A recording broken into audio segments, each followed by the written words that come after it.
Meghan Markle is not the most popular person around, especially not in the United Kingdom.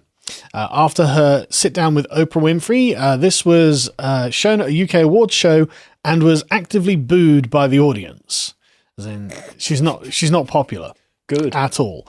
In the interview with Oprah Winfrey, Meghan Markle and I don't know how to describe Harry. Her cuck. Claimed that Markle had been driven close to suicide by her treatment as a royal, and Kate Middleton had made her cry, and an as of yet unidentified royal had also raised concern over the colour of the children's skin, as in they are a racist. But at the screening of this, apparently as soon as Meghan and Harry appeared on the screen, the audience started booing, said one attendee, at the National TV Awards. So this I find is interesting, and of course this leads on to more insufferable things with Meghan, such as her insufferable Time magazine article cover. And if we scroll down and just see the magazine cover, I think it's probably in here somewhere. There we go. It's just embarrassing. Like, she's making her look as if she's important. Also, the angelic white as well. Yeah. She is a being of pure virtue. Harry behind her, just leaning on her shoulder as if he's a secondary thought. He's just blending into the background there. Yeah, he looks like people have been pointing out. Well, he looks like a hairstylist. And it's like, yeah, he does. He also looks like a child hiding behind their mother. Yeah, but she was Harry and Markle were named the most influential people of 2021 by Time magazine. That's why they're on the cover. What have they done to deserve that other than wine? Dunno. No idea at all. Didn't she make him get rid of his entire gun collection as well? She did. She has unmanned him significantly.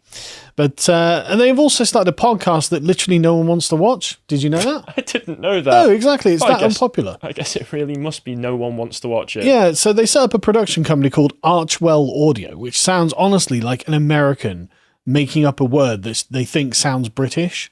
Archwell. I can imagine them doing that insufferable British accent that they do when they say Archwell, because they think we all sound like we're from London. Oh, not even that. They think it all sound like we're posh. Yeah. But they signed a deal with Spotify, and YouGov did a poll about this and asked people, well, are you interested in listening to their podcast? 77% of respondents said they were not interested at all, and 12% said they were not very interested. So that's 89% of people who are just like, nah. No, why would I want to listen to this? Just 5% said they were fairly interested, and 2% said they were very interested, and 4% said they didn't know. Presumably they were all of Meghan's alt accounts on YouGov. I can only assume, but when 7% of the population are like, maybe. And so we can see how popular Meghan Markle is in the United Kingdom. If we can go to the next one, she is 14 out of 15 royals that are listed on YouGov. The only royal less popular than her is the paedophile and friend of Jeffrey Epstein, Prince Andrew. So that's a real high bar to get over right there. 28% of people like her, 51% of people dislike her, 18% of people are neutral. So, according to YouGov. Well, she's infiltrated the royal foundations of this country and tried to upturn them completely and tried to.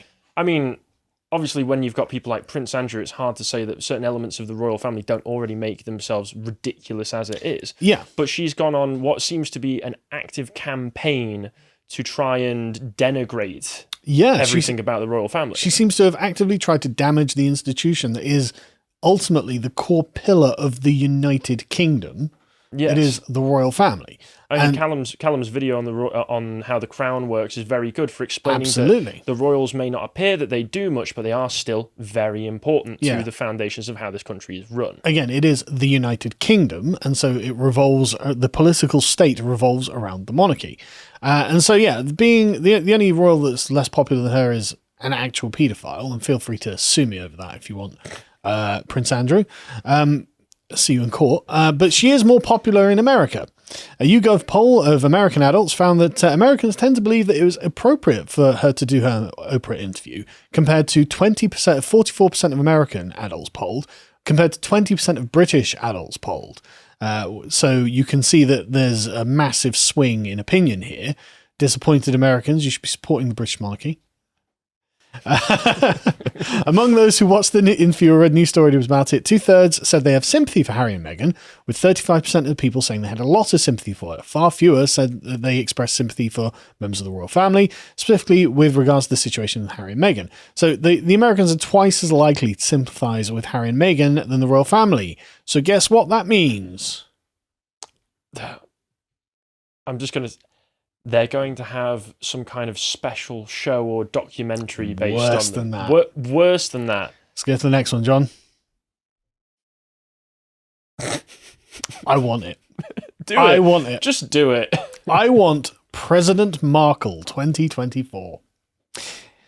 Apparently, she's been... this was from earlier this year, I think it was. Markle is reportedly already networking with senior Democrats to help her ambitions to become the first female US president. If it's not enough that she was a princess, she may as well become president of the United States. I love the idea. I think it's brilliant. She's been openly networking among senior Democrats to help build fundraising teams and the campaign for the White House, according to a senior UK politician who served under the Tony Blair administration and has close ties to Washington.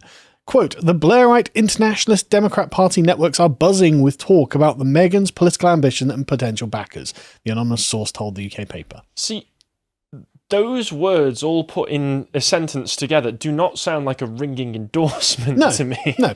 The Americans are going to get a Blairite Internationalist Democrat becoming their candidate for president. Because the Democratic platform has been so popular as recent elections have proven. Yeah, because they say that she's thought to be looking at the 2024 campaign if President Biden, who will be 82, decides against running for a second term. I mean, imagine Biden being a dusty corpse propped up. Weekend at Bernie's style. Yeah, exactly, yeah. It would make her the first female US president. Her biographer, called Omid Scobie, has also claimed that she's had her eyes set on the presidency. Meghan is the embodiment of the American dream. Yes, what you might be the child of privilege in a Hollywood family, and you might become a princess and then go on to becoming the president. Wait, so she's the embodiment of the American dream, and at the same time kind of advertises herself as an oppressed victim of racism. Yes. These two things are not congruent with one another. Yes. One of the reasons she was so keen not to give up her American citizenship so she had the option of going into politics. So that's very interesting. Her half-brother agrees that she is that kind of person. He, if we can go to the next one, he says he has the personality and the determination and drive to become the president of the United States. Again, I love the idea. I just know whatever endeavour she endures and puts her hands on, she will do good things. I wish her the best of luck, but absolutely, if that's what she's going to put her sights on, she'll go for it. As in, he'd like a place in the administration, I imagine. And so we get articles that are skeptical. Is there anything that she can't do? Even the most ardent Meghan Markle fan and Prince Harry himself, if we're honest, would agree that this is a step too far, even for idol. And I disagree, but I'm not a fan of hers. I don't think it's a step too far. I think you should do it.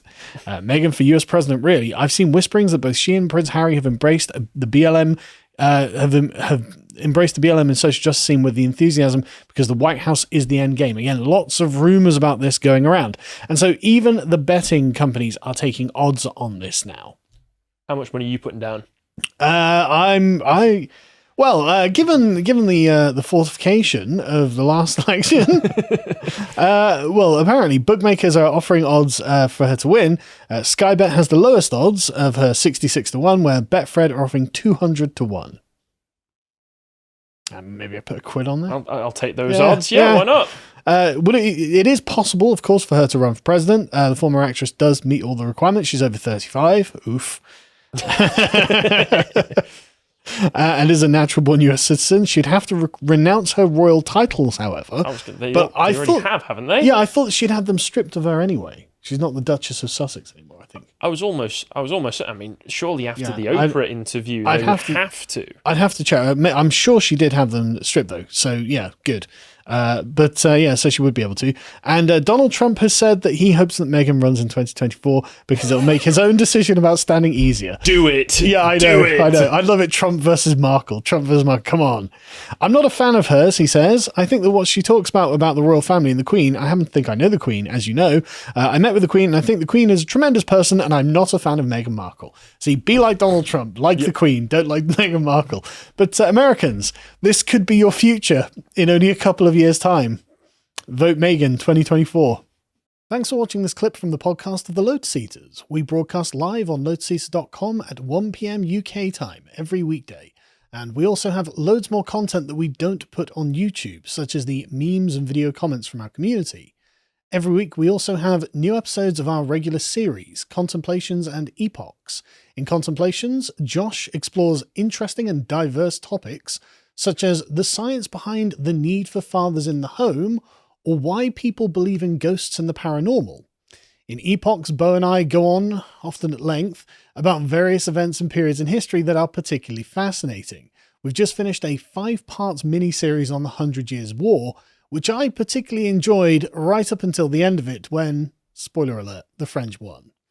Alongside our excellent team of in-house writers, we also commission articles from outside contributors, and silver and gold tier subscribers have access to an audio recording of each premium article, so you don't have to read it yourself. We interview various contemporary thinkers and entertainers, as well as host the recordings of our live events. We also have a series of premium video content on the site, which we think is particularly worthwhile, or we simply can't put on YouTube because their editorial policies prohibit reasonable discussion on the subject. Personally, I think the deep dives we've been doing into critical theory and critical race theory are most important, as we reveal the origins of intersectionality and the plan that the radical left has for our societies. We are funded almost exclusively by our subscribers, so if you'd like to join us in the work we're doing, head over to lotuseaters.com and we'll see you there.